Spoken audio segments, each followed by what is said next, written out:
Good afternoon, neighbors.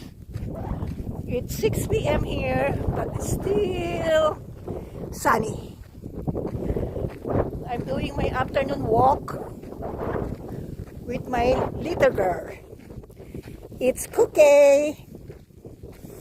She said she wants to lose some pounds. That's why she come with me with walking exercise. It's a little bit windy today. It's very windy and cold, but I have double layer.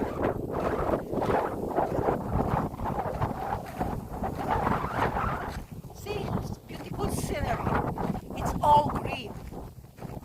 But this one, this is beans field, and they already clean it to prepare for the winter.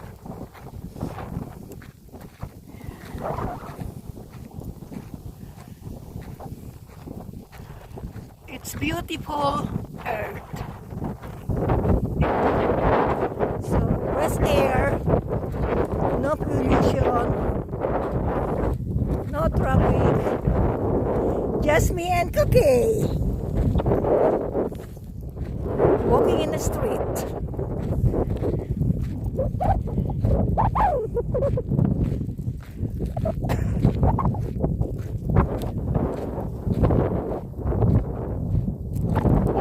How's walking, Cookie? Come on, there's no rabbit there.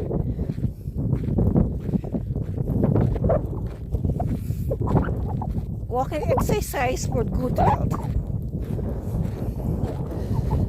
At the same time, I'm doing my breathing exercise.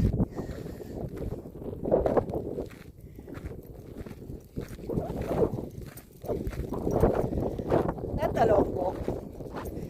Just short step, short walk, little, but enough to gain some muscles for my knee.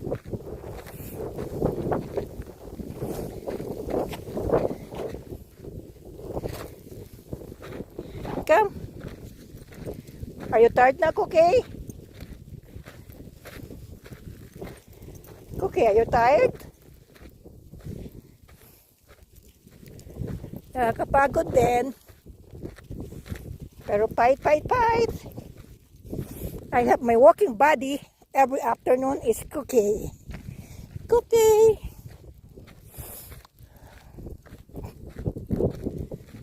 Buenas tardes, vecinos!